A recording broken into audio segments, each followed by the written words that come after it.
Hello viewers, welcome to my YouTube channel Rohit Singh Chemistry Classes. In the continuation of video lecture series of stereochemistry or stereoisomerism, this is video lecture number 8. In previous video lecture 7, we discussed the D and L configuration of isomerism. Here we will discuss R and S configuration, which is also called as absolute configuration, and this will decide by CIP sequence rule. So we will discuss the two topics. First one, CIP sequence rule, and the another one is RS configuration or absolute configuration. So what is CIP sequence rule? CIP is a three name of scientist: Kahn, CAHN Kahn, Ingold, INGOLD Ingold, and Prelog, PRELOG Prelog. कान, इनगोल्ड, प्रिलॉग ने मिलकर एक sequence दिया था जो कि आपका different groups जो कि कायरल कार्बन से जुड़ा होता है वो एटॉमिक नंबर के अकॉर्डिंग कैसे सीक्वेंस ये शो करने के लिए कान, इनगोल्ड और प्रिलॉग ने एक सीक्वेंस रूल दिया था। वो हम डिस्कस करेंगे डिटेल में। और उसके असाइनमेंट के बाद 1 2 3 जो मूवमेंट होता है उसके अकॉर्डिंग अगर मूवमेंट क्लॉकवाइज है तो वो रेक्टस फॉर्म होगा, अगर मूवमेंट एंटी क्लॉकवाइज है तो वो सिनिस्टर फॉर्म होगा।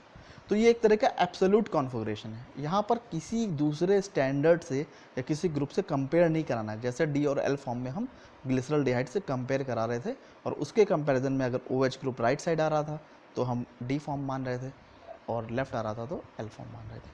इसलिए वो रिलेटिव कॉन्फ़िगरेशन था और ये एब्सोल्यूट कॉन्फ़िगरेशन है। तो एब्सोल्यूट कॉन्फ़िगरेशन में CIP का बहुत बड़ा रोल है। CIP यानी कान, इनगोल्ड, प्रिलॉग एक सीक्वेंस डिसाइड करेंगे जिसके अकॉर्डिंग 1 2 3 हम रोटेशन देखेंगे। बस एक ही चीज़ ध्यान रखिएगा, जो चौथा ग्रुप है यानी जो चौथा आइटम है वो बिहाइंड द प्लेन होना चाहिए। अगर है तब तो हम जस्ट 1 2 3 रोटेशन देख लेंगे, अगर नहीं है तो उसको पहले रोटेट करके चौथे ग्रुप को हम बिहाइंड द प्लेन लेकर आएंगे। वो बिहाइंड द प्लेन चला जाएगा, फिर हम रोटेशन देखेंगे 1 2 3 क्लॉकवाइज जा रहा है कि 1 2 3 क्लॉकवाइज जा रहा है, एंटी क्लॉकवाइज जा रहा है। तो आइए स्टार्ट करते हैं CIP सीक्वेंस रूल, RS और एब्सोल्यूट कॉन्फ़िगरेशन। हाँ, एक चीज़ मैं आपसे बहुत ही प्रीवियस वीडियो लेक्चर में मैंने एक गलती की थी कि उसको मैंने वीडियो लेक्चर नंबर 6 बोला था, तो वो वीडियो लेक्चर नंबर 7 था और ये वीडियो लेक्चर नंबर 8 है। इसको थोड़ा करेक्ट कर लीजिएगा। आप मेरे प्लेलिस्ट में जाएंगे तो वहाँ लेक्चर सीरीज़ वाइज 1 2 3 4 5 6 दिया हुआ है, आप उसको देख लेंगे। तो ये वीडियो लेक्चर नंबर 8 है और जो DL हम देख रहे थे वो वीडियो लेक्चर नंबर 7 था। So let's start with the CIP sequence rule and RS और absolute configuration. So let's start with the video lecture number 8 which contains CIP sequence rule and RS और absolute configuration। तो previous video lecture number 7 में हमने देखा था DL configuration और आज हम स्टार्ट करेंगे RS configuration. RS configuration means होता है रेक्टस सिनिस्टर कॉन्फ़िगरेशन, मीन्स इसको हम एब्सोल्यूट कॉन्फ़िगरेशन भी बोलते हैं। जैसे कि प्रीवियस कॉन्फ़िगरेशन DL कॉन्फ़िगरेशन में हमने देखा था वो एक प्रकार का रिलेटिव कॉन्फ़िगरेशन था। वहाँ पर आपने देखा कि जो वहाँ पे स्टैंडर्ड कंपाउंड या स्टैंडर्ड हमने माना था वो ग्लिसरॉल्डिहाइड को माना था। ग्लिसरॉल्डिहाइड दो फॉर्म में एग्जिस्ट कर रहा था, D फॉर्म और L फॉर्म में। तो वहाँ पे जो एग्जिस्टिंग शुगर्स थे वो D शुगर होंगे कि L शुगर होंगे, D अमाइनो एसिड्स होंगे कि L अमाइनो एसिड्स होंगे, वो डिपेंड करेगा कि वो ग्लिसरॉल्डिहाइड के कंपैरिजन में उनका जो chiral centre, last chiral centre था वहाँ पे जो OH ग्रुप है वो किस हैंड पे होगा। अगर वो राइट हैंड पे OH ग्रुप है तो वो D आइसोमर बोले जाएंगे, अगर वही OH group left hand side पे है तो वो L आइसोमर बोला जाएगा। क्योंकि ग्लिसरॉल्डिहाइड में भी ऐसा ही होता है कि जो आपका कायरल सेंटर होता है वहाँ पे ग्लिसरॉल्डिहाइड के कायरल सेंटर में OH ग्रुप अगर राइट साइड में है तो वो D आइसोमर यानी D ग्लिसरॉल्डिहाइड है, और वही OH ग्रुप अगर लेफ्ट साइड में है तो वो L ग्लिसरॉल्डिहाइड है। तो यहाँ पे आप देख रहे थे कि शुगर्स ग्लिसरॉल्डिहाइड के कंपैरिजन में डिसाइड हो रहा था कि वो D आइसोमर है कि L आइसोमर है, तो रिलेट हो रहा था, इसलिए वो रिलेटिव कॉन्फ़िगरेशन था। अब यहाँ पे ऐसा कोई स्टैंडर्ड नहीं होगा, हमें इसी कंपाउंड को रोटेशन के थ्रू देखना होगा। जो 4 डिफरेंट एटम या 4 डिफरेंट ग्रुप जुड़े हुए हैं कायरल सेंटर से, वो देखेंगे कि वो किस प्रकार से रोटेट हो रहे हैं। अगर क्लॉकवाइज रोटेट होंगे तो उन्हें बोलेंगे रेक्टस फॉर्म यानी R फॉर्म, अगर एंटी क्लॉकवाइज रोटेशन होगा तो इसे बोलेंगे सिनिस्टर फॉर्म। बस इसमें आपको एक चीज़ ये समझ लेना है कि यहाँ पे सपोज करिए कि ये आपका कायरल सेंटर है, तो यहाँ पे जो ये डिफरेंट ग्रुप हैं, ये अमाइनो ग्रुप है, ये आपका इथाइल ग्रुप है, ये मिथाइल ग्रुप है और ये हाइड्रोजन ग्रुप है। तो ये आपके 4 डिफरेंट ग्रुप अटैच्ड हैं। तो आप देख रहे हैं कि यहाँ पे इसको 1 नंबर दिया गया है, इसको 2 नंबर दिया गया है, इसको 3 नंबर दिया गया है और इसको 4 नंबर दिया गया है। तो ये नंबरिंग कैसे हुई है? ये नंबरिंग हुई है on the basis of their atomic number, यानी कि जो एटम इस कायरल कार्बन से जुड़ा है। सपोज करिए ये नाइट्रोजन जुड़ा है यहाँ पे कार्बन जुड़ा है, फिर यहाँ पे कार्बन जुड़ा है और यहाँ पे हाइड्रोजन जुड़ा है। तो नाइट्रोजन का एटॉमिक नंबर क्या होता है? ज़्यादा होता है, इसलिए इसको नंबर दे दिया 1। अब आप देखेंगे कि यहाँ पे 2 पे और 3 पे दोनों पे कार्बन जुड़ा है, तो कार्बन का तो एटॉमिक नंबर सेम होगा, तो हम आगे बढ़ जाएंगे। अब आप देखेंगे कि यहाँ 2 हाइड्रोजन के बाद तीसरा कार्बन है, लेकिन 3 में 3 हाइड्रोजन है। तो हम देखें कि अगर कार्बन के बाद यहाँ पे तीसरा नंबर क्या है? तीसरा आपका कार्बन है, जबकि तीसरा यहाँ क्या है? हाइड्रोजन है। तो इस हिसाब से कार्बन का एटॉमिक नंबर ज़्यादा होता है, तो इसको नंबर मिल गया 2 और ये नंबर हो गया 3। और सबसे लीस्ट एटॉमिक नंबर होता है हाइड्रोजन का, तो ये हो गया नंबर 4। तो एटॉमिक नंबर के बेसिस पे इनको नंबरिंग करना ये कहलाता है सीक्वेंस रूल। और ये सीक्वेंस रूल किसने दिया था? CIP ने। CIP कौन है? CIP आपके 3 साइंटिस्ट हैं जिन्होंने मिल करके ये सीक्वेंस दिया है। इनका नाम है कान, इनगोल्ड एंड प्रीलॉग। इसको हम डिटेल में भी आगे देखेंगे जब हम कंटिन्यू करेंगे अपना प्रेजेंटेशन। तो ये कान, इनगोल्ड, प्रीलॉग मिल करके इन्होंने एक सीक्वेंस रूल अरेंज किया था, जिसमें हम ये देखते हैं कि कायरल सेंटर के अक्रॉस जितने भी एटम या मॉलिक्यूल जुड़े हुए हैं उनको हम नंबरिंग कैसे दें या उनको प्रायोरिटी कैसे अरेंज करें। तो पहले तो हम एटॉमिक नंबर लेके चलते हैं। अगर एटॉमिक नंबर से सॉल्व हो गया तो सीक्वेंसिंग हो जाएगी। अगर किसी 2 एटम का एटॉमिक नंबर सेम होता है तो आगे वाले एटम पे चले जाते हैं, वहाँ भी सेम है तो उसके आगे, तो उसके आगे, ऐसे बढ़ते रहते हैं जब तक कि एटॉमिक नंबर वेरी ना कर जाए। सपोज करिए अगर आइसोटोप है तो क्या करेंगे? तब फिर हम एटॉमिक मास ले लेते हैं इंस्टेड ऑफ एटॉमिक नंबर, लेकिन स्टार्ट में हम एटॉमिक नंबर लेके ही चलते हैं। तो आइए देखते हैं सबसे पहले CIP सीक्वेंस रूल क्या होता है, जो कि कान, इनगोल्ड, प्रीलॉग ने दिया था। और उसको सीक्वेंसिंग करने के बाद फिर रोटेशन देखते हैं। तो रोटेशन से मालूम चलता है कि अगर वो क्लॉकवाइज मूव कर रहा है तो वो रेक्टस फॉर्म है, वो एंटी क्लॉकवाइज मूव कर रहा है तो वो सिनिस्टर फॉर्म है।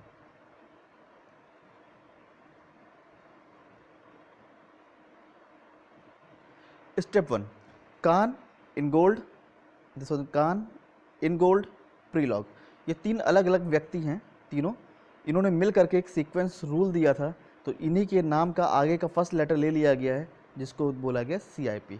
तो CIP सीक्वेंस रूल में 4 बेसिक आपके रूल्स हैं, जिनको हम 1 बाय 1 देख लेते हैं।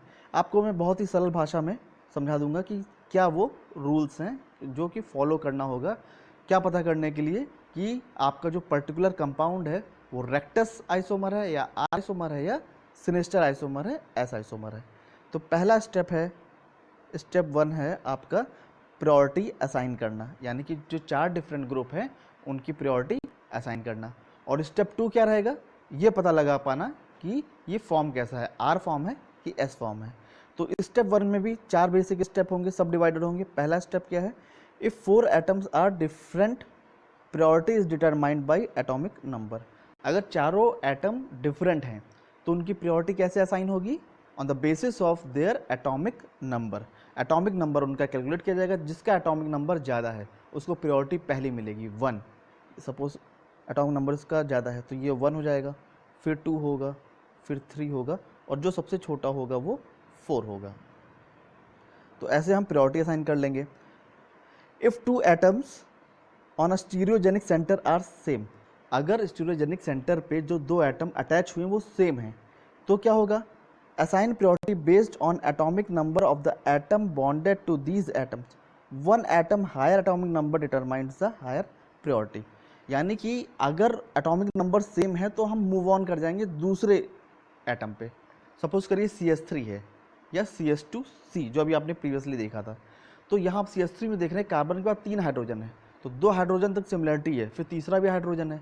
लेकिन अगर CH2C है, जब मिथिलीन ग्रुप है, तो आप देख रहे हैं कि कार्बन, फिर 2 हाइड्रोजन, फिर तीसरा, फिर कार्बन हो गया। यानी तीसरे नंबर पे अगर हम कंपेयर करें तो एक ग्रुप में हाइड्रोजन है, दूसरे में कार्बन है। तो जिसमें कार्बन है उसकी प्रियोरिटी ऊपर हो जाएगी, उसे नंबर मिल जाएगा 2, और जिसमें हाइड्रोजन उसे मिल जाएगी प्रियोरिटी 3।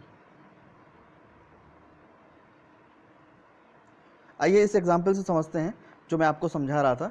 सपोज करिए कि ये आपके ग्रुप हैं, तो ये जो कार्बन है ये क्या है, ये कायरल कार्बन है। इसी के अक्रॉस देखना है कि आपके कौन कौन से डिफरेंट ग्रुप लगे हुए हैं। तो ऑक्सीजन का एटॉमिक नंबर सबसे ज़्यादा होता है तो इसको दे दिया हमने नंबर 1। हाइड्रोजन का सबसे कम होता है तो इसको हमने नंबर दे दिया 4।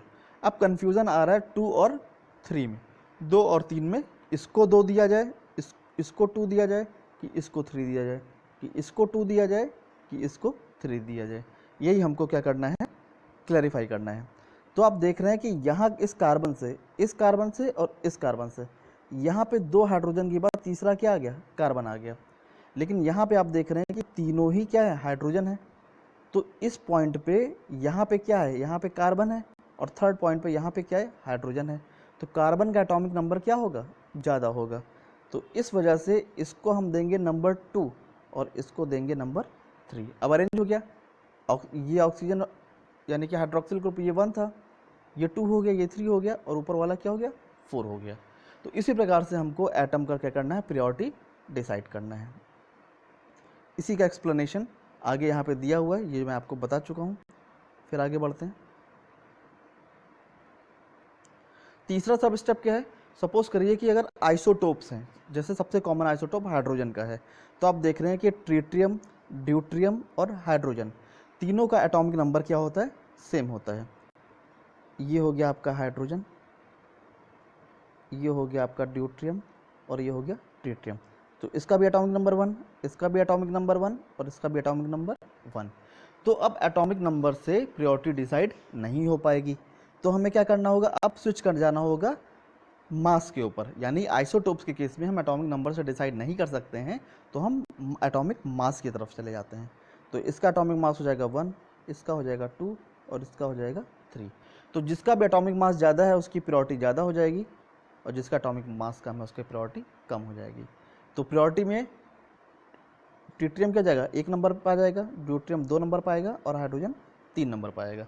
यानी कि जब भी क्लैश हो जाए एटॉमिक नंबर से तो हम मूव ऑन कर जाएंगे एटॉमिक मास की तरफ।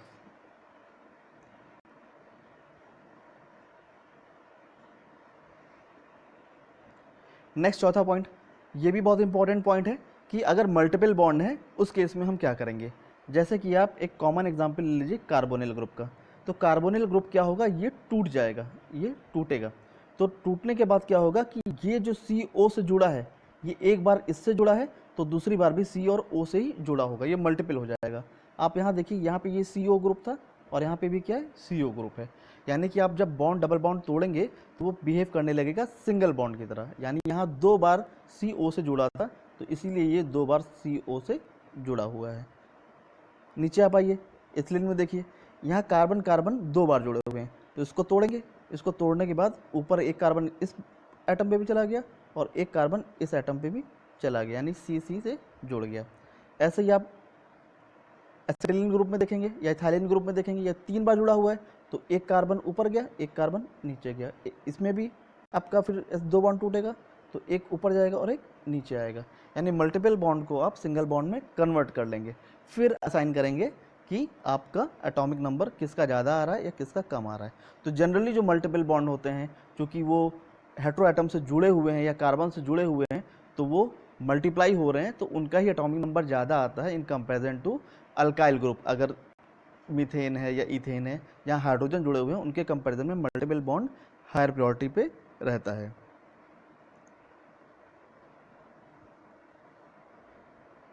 अब आइए समराइज कर लेते हैं। अभी तक मैंने आपको क्या बताया कान इनगोल्ड प्रिलॉग थ्योरी में।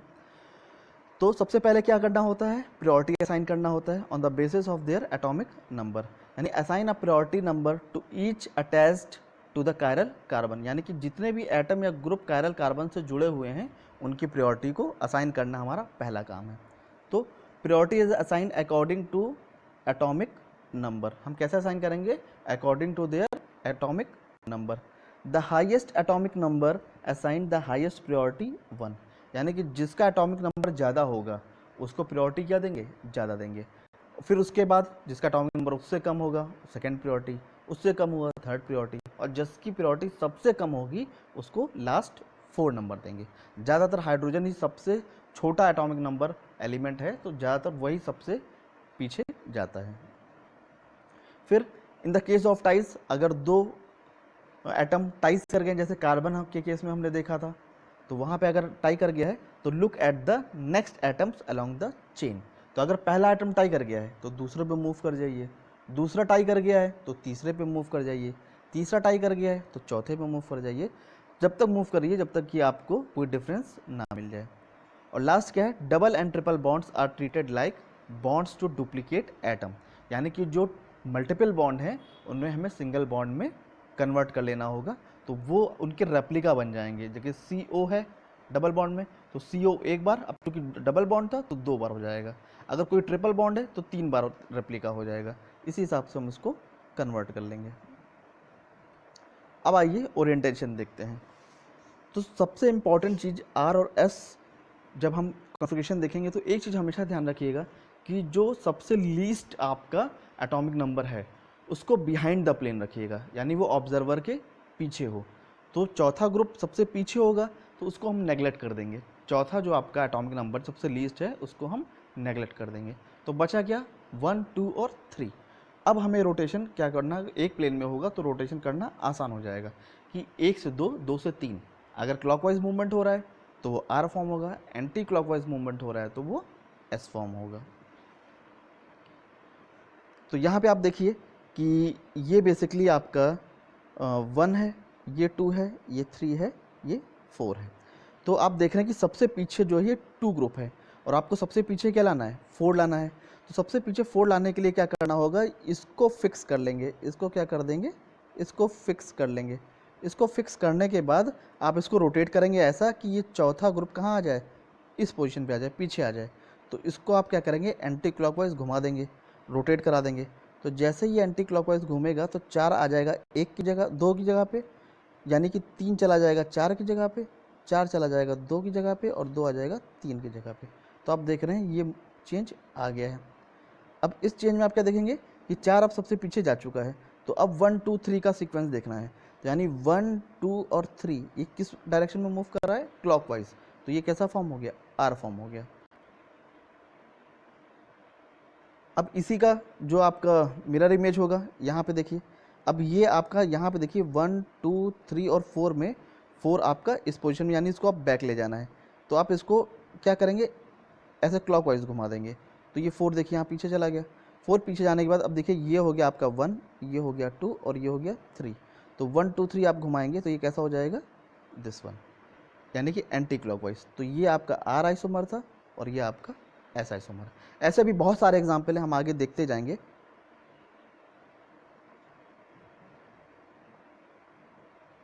यहाँ पर देखिए ये बिल्कुल वैसे एग्जाम्पल है जैसे कि पीछे हम लोग देख रहे थे। यहाँ पे आप देखिए कि ये जो चौथा ग्रुप है हाइड्रोजन है, ये सबसे लीस्ट एटॉमिक नंबर है तो चौथा नंबर मिला है। सबसे इन सब में आपका फ्लोरीन, ये आपका फ्लोरीन है, ये आपका मिथाइल है, ये अमाइनो है, ये हाइड्रोजन है। आप कान इन गोल्ड प्रिलॉग थ्योरी के अकॉर्डिंग इसका क्या करेंगे, सीक्वेंसिंग कर लेंगे। तो देख रहे हैं इसका एटॉमिक नंबर सबसे ज़्यादा है तो इसको नंबर दे दिया 1। फिर नाइट्रोजन का एटॉमिक नंबर आता है, इसको दे दिया नंबर 2। फिर कार्बन का आता है, इसे नंबर दे दिया 3। और फिर हाइड्रोजन का आता है, इसको नंबर दे दिया 4, 1, 2, 3, 4। और अकॉर्डिंग टू रूल चौथा जो आपका एटम है ये कहाँ है, बिहाइंड द प्लेन है, यानी ऑब्जर्वर से दूर है। तो इसको हम नेगलेक्ट मान के चलते हैं कि 4 का कोई एग्जिस्टेंस नहीं है। तो अब हमें रोटेशन देखना है 1, 2, 3 के अक्रॉस, 1, 2, 3 के अक्रॉस। तो ये हो गया 1, ये हो गया 2 और ये हो गया 3। तो ये मूवमेंट कैसा हुआ, ये मूवमेंट हो गया एंटी क्लॉकवाइज। एंटी क्लॉकवाइज हुआ तो ये आपका आइसोमर कैसा होगा, S आइसोमर, यानी S फॉर्म। ठीक है, तो यहाँ आपने देखा था एटॉमिक नंबर के अकॉर्डिंग अरेंज करके फिर हमने 1, 2, 3 का जो पोजीशन है वो हमने देख लिया। अगर वो एंटी क्लॉकवाइज था तो ये S फॉर्म हो गया।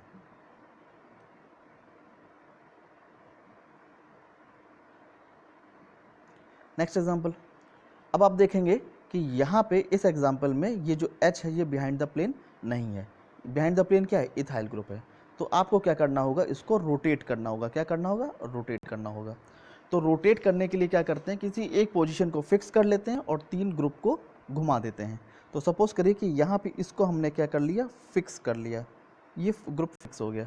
और हमने घुमाया कैसे, हमने घुमाया ऐसे, ये इधर चला गया, ये इधर आ गया और ये इधर चला गया। तो आप देखेंगे कि ये इधर गया था तो यहाँ इथाइल ग्रुप इधर आ गया, हाइड्रोक्सिल ग्रुप इधर आ गया और H इधर आ गया। अब आप देख पा रहे हैं कि ये जो H है ये बिहाइंड द प्लेन चला गया। तो इसको आप क्या करेंगे, इसको आप नेगलेक्ट कर दीजिए और आप रोटेशन देखिए 1 2 3, यानी 1 2 और 3। तो ये मूवमेंट कैसा है, ये मूवमेंट है क्लॉकवाइज। क्लॉकवाइज हुआ तो इसका मतलब ये कॉन्फिगर आइसोमर कैसा हो गया, R आइसोमर। ठीक है, तो इस तरीके से हम R और S को डिटरमाइन करेंगे। आगे बढ़ते हैं। ट्रीटमेंट ऑफ मल्टीपल बॉन्ड, ये मैंने आपको बता ही दिया था कि कैसे कैसे। सपोज करिए डबल बॉन्ड है, ये सिंगल बॉन्ड में टूटा तो यहाँ पे एक कार्बन आएगा, यहाँ पे एक कार्बन आएगा, यहाँ पे एक कार्बन, यहाँ पे एक carbon. C double bond N में टूटेगा तो जहाँ C है वहाँ N हो गया, जहाँ N है वहाँ C हो गया। ऐसे ट्रिपल बॉन्ड में 2 बार टूटेगा तो नीचे नीचे कार्बन और फिर ऊपर ऊपर कार्बन। फिर ऐसे आप देख रहे हैं सी डबल बॉन्ड O में, तो जहाँ C है यहाँ पे O अटैच हो गया, जहाँ O है वहाँ पे C अटैच हो गया। यानी मल्टीपल बॉन्ड को ऐसे आप क्या करेंगे, तोड़ लेंगे। फिर आगे बढ़ते हैं। ये एक एग्जाम्पल मल्टीपल बॉन्ड वाला देख लेते हैं। ये आपका कार्बन कैसा है, ये कायरल कार्बन है, कायरल कार्बन है। तो अब आइए इसमें अरेंज करते हैं। अब देख रहे हैं कि यहाँ पे 3 जगह पे कार्बन है और एक हाइड्रोजन है। तो जहाँ हाइड्रोजन है यहाँ तो आंख बंद करके हम 4 नंबर दे देंगे। अब जो बचा है वो 1 2 3 पोजिशनिंग बची है। तो अब देख रहे हैं कि यहाँ पे कार्बन है, यहाँ पे कार्बन है और यहाँ पे भी कार्बन है। तो अब आप देखेंगे कि मल्टीपल बॉन्ड यहाँ पे C डबल बॉन्ड C है, तो ये टूटेगा, ये बॉन्ड क्या होगा, टूट जाएगा। तो यहाँ पे एक कार्बन आएगा और यहाँ पे भी एक कार्बन आ जाएगा। तो यहाँ पे क्या ग्रुप हो गया, यहाँ हो गया C C और H। ठीक है, यहाँ पे क्या है C H और H, यहाँ पे क्या है C H H और H। तो आप देख रहे हैं कि कार्बन के बाद क्या जस्ट कार्बन आ गया, तो इसकी प्रायोरिटी क्या है, ज़्यादा है, तो इसको नंबर 1 दे दिया। यहाँ पे आप देख रहे हैं कि C H H के बाद फिर क्या आ जाएगा, फिर C आ जाएगा, यानी 1 2 3, 3 के बाद चौथे पे क्या आ गया, C आ गया, तो इसको प्रायोरिटी 2 दे देंगे। और यहाँ पे आप देख रहे हैं कि यहाँ 1 2 3 और 4, 4 पे भी क्या है, H है, तो ये लीस्ट हो जाएगा, तो इसको प्रायोरिटी दे दिया 3। तो ऐसे आपके अरेंज हो गए, ये हो गया 1, ये हो गया 2 और ये हो गया 3। अब इसको मूव कराएंगे तो ये मूव करेगा ऐसे, यानी कि कैसा मूव किया, एंटी क्लॉकवाइज। कैसा मूव किया, एंटी क्लॉकवाइज। और एंटी क्लॉकवाइज होगा तो ये आइसोमर कैसा होगा, एस आइसोमर। तो इसी प्रकार से हम R और S का कॉन्फ़िगरेशन देखते जाएंगे। ये कुछ एग्जांपल हैं जो कि मैं आपको पहले बता ही चुका हूँ। फिर आगे बढ़ते हैं यहाँ पे। अब आप देख रहे हैं कि ये आपका 2 ब्यूटानॉल का स्ट्रक्चर है। इस 2 ब्यूटानॉल स्ट्रक्चर में आप ये A फॉर्म है, इसका ये क्या है, इनेंशियोमर है, B फॉर्म। तो आप यहाँ देख रहे हैं कि यहाँ कार्बन पे क्या क्या जुड़ा है, हाइड्रोक्सिल, इथाइल, मिथाइल और हाइड्रोजन। तो हाइड्रोक्सिल को क्या देंगे, 1 नंबर, CH2 के बाद C आ रहा है तो ये 2 नंबर हो जाएगा, ये 3 नंबर, हाइड्रोजन 4 नंबर। आप यहाँ देख पा रहे हैं कि हाइड्रोजन बिहाइंड द प्लेन है तो इसको रोटेशन करने की ज़रूरत नहीं है, जस्ट आप इसको मूव करा दीजिए, 1 2 2 2 2 3 मूव हो गया। तो ये कैसा मूव हो रहा है, ये मूव हो रहा है क्लॉक, कैसा मूव हो रहा है, क्लॉक वाइज डायरेक्शन। तो ये कैसा आइसोमर है, R आइसोमर है। ठीक है, यहाँ क्या हो रहा है, ये 1 है, ये 2 है, ये 3 है। तो ये मूवमेंट कैसा है, ये मूवमेंट है एंटी क्लॉकवाइज। तो ये कैसा आइसोमर है, ये एस आइसोमर है। यानी कि हम बोल सकते हैं ये आइसोमर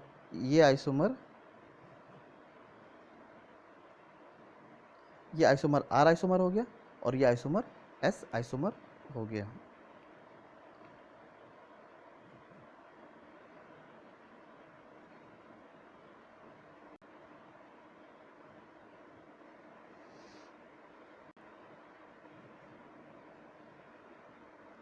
ठीक है, तो हमने ओरिएंटेशन देख लिया। स्टेप 1 में हमने देखा था कि हम प्रायोरिटी कैसे असाइन करेंगे जो एटम या ग्रुप अटैच्ड हैं कायरल कार्बन पे। और स्टेप 2 में हम क्या देखेंगे, रोटेशन देख रहे हैं, जो कि हमने प्रीवियसली आपको समझा भी दिया है, फिर से आपका यही रिपीटेशन होगा। तो orient the molecule with the lowest priority 4 back on a dash and visualize the relative position of the remaining group 1 2 3। यानी ये कह रहा है कि जो चौथा ग्रुप है, जो सबसे छोटा एटॉमिक नंबर है, उसको आप सबसे पीछे यानी बैक टू द वीवर कर दीजिए या उसको डैश बॉन्ड से अटैच होने दीजिए हमेशा। तो वो हमेशा प्लेन के बैक में चला जाएगा, तो जो भी रोटेशन होगा वो 1 2 3 होगा। 1 2 3 अगर क्लॉकवाइज है तो आर फॉर्म होगा, 1 2 3 अगर एंटी क्लॉकवाइज है तो वो एस फॉर्म होगा। ये सारी चीज़ें हम अब पीछे देख भी चुके हैं, एक बार फिर से रिवाइज कर लेते हैं। तो यहाँ पे आप देखिए वीवर यहाँ से देख रहा है, ये आपका क्या है, वीवर है। तो वीवर देखिए ये जो चौथा ग्रुप है ये बैक साइड में है, और वो भी किससे जुड़ा हुआ है आपका, डैश बॉन्ड से। डैश बॉन्ड मतलब होता है ये बिहाइंड द प्लेन है। तो अब ग्रुप बचा गया, ग्रुप बचा ये एटॉमिक नंबर 1 क्योंकि ऑक्सीजन से जुड़ा है, ये होगा 2, मैं आपको समझा चुका हूँ पीछे, क्योंकि चौथा कार्बन यहाँ पे कार्बन है और यहाँ चौथा कार्बन हाइड्रोजन है, तो ये 2 हो गया और ये 3 हो गया। तो आप देख रहे हैं 1 2 3 जो रोटेशन है ये कैसा आ रहा है, ये क्लॉकवाइज आ रहा है। क्लॉकवाइज आ रहा है तो ये एनेंटियोमर कैसा होगा, आर फॉर्म, जो कि आगे ऐसे ही समझाया गया है। देखिए ये 1 2 3 4 हो गया अरेंजमेंट, तो 4 को आपने क्या कर दिया, नेगलेक्ट कर दिया। अब बचा 1 2 और 3, तो 1 2 3 का जो मूवमेंट है ये कैसा है, ये क्लॉकवाइज मूवमेंट है। क्लॉकवाइज मूवमेंट मतलब ये आर आइसोमर है। इसी का उल्टा देखिए, इसी का ये क्या है, ये मिरर इमेज है। तो आप देख रहे हैं कि ये इथाइल इधर चला गया और ये मिथाइल इधर आ गया, तो इथाइल इधर आ गया और मिथाइल इधर आ गया। अब व्यूवर इस साइड से देख रहा है, इस साइड से देख रहा है, यानी कि ये जो हाइड्रोजन है ये बिहाइंड द प्लेन है, तो ये नेगलेक्ट हो गया, ये क्या हो गया, नेगलेक्ट हो गया। अब पोजीशनिंग कैसी हो गई, 1 2 और 3, तो ये मूवमेंट कैसा हो रहा है, ये मूवमेंट ऐसा हो रहा है, यानी एंटी क्लॉकवाइज। और एंटी क्लॉकवाइज मूवमेंट हुआ तो ये कैसा आइसोमर हो गया, ऐसा आइसोमर, यानी कि ये आइसोमर हो गया आर क्योंकि मूव कर रहा था क्लॉकवाइज, और ये आइसोमर हो गया एस क्योंकि ये मूव कर रहा है एंटी क्लॉकवाइज। तो इस तरीके से हम आर आइसोमर और एस आइसोमर को डिफ्रेंशिएट कर पाएंगे। एक चीज़ और बताई थी मैंने आपको कि अभी प्रीवियस स्लाइड में आपने देखा कि हाइड्रोजन बिहाइंड द प्लेन था, लेकिन इस केस में आप देखिए कि यहाँ बिहाइंड द प्लेन नहीं है, यहाँ पे एक प्रायोरिटी नंबर जो है ये बिहाइंड द प्लेन है। तो हमें कुछ ऐसा करना है कि जो 4 है ये कहाँ चला जाए, बिहाइंड द प्लेन चला जाए, तो हमको रोटेट करना होगा। तो रोटेट करने के लिए क्या करना होगा कि इसको हमने 2 नंबर को फिक्स कर लिया और इस मॉलिक्यूल को ऐसे घुमा दिया। ऐसे घुमाएंगे तो 4 चला जाएगा 1 के पास, 1 चला जाएगा 3 के पास और 3 आ जाएगा 4 के पास। तो देखिए मूवमेंट क्या हो गया, चेंज हो गया, यानी कि अब चौथा ग्रुप बिहाइंड द प्लेन हो गया। चौथा ग्रुप जब बिहाइंड द प्लेन हो गया तो अब हमें मूवमेंट देख लेना है 1 2 2 2 2 3, यानी आपने इसको ऐसे घुमा दिया 1 2 2 2 2 3। तो ये मूवमेंट कैसा मूवमेंट हुआ, ये मूवमेंट हुआ क्लॉकवाइज, और ये मूवमेंट क्लॉकवाइज है तो ये आइसोमर कैसा हो गया, आर आइसोमर। सिमिलरली यहाँ पे आप देखिए ये 3 पोजीशन ऊपर है, 2 यहाँ पे, 1 यहाँ पे, 4 यहाँ पे, यानी अब आपको 4 यहाँ पे लेके आना है। तो 4 यहाँ पे लेके आना है तो इस 3 को आपने फिक्स कर लिया, ये कैसा हो गया, ये फिक्स हो गया। तो अब जो मूवमेंट होगा वो क्लॉकवाइज नहीं होगा, वो कैसा होगा, वो एंटी क्लॉकवाइज होगा। एंटी क्लॉकवाइज होने की वजह से क्या होगा, 4 आ जाएगा 2 पे, 2 आ जाएगा 1 पे और 1 आ जाएगा 4 पे। ये देखिए यही हुआ, यानी कि ये चेंज यहाँ पे हो गया, और 3 यहाँ पे फिक्स था, यहाँ पे भी फिक्स रहा। अब ये चौथा आपका पीछे बिहाइंड द प्लेन आ गया तो बचा गया 1 2 और 3। तो अब 1 2 और 3 को आपने घुमाया तो ये कैसा मूव किया, ये मूव किया anti clockwise. Anti clockwise move किया यानी कि ये कैसा आइसोमर है, ऐसा आइसोमर, और ये क्लॉकवाइज मूव कर रहा था, ये आइसोमर कैसा था, आर आइसोमर।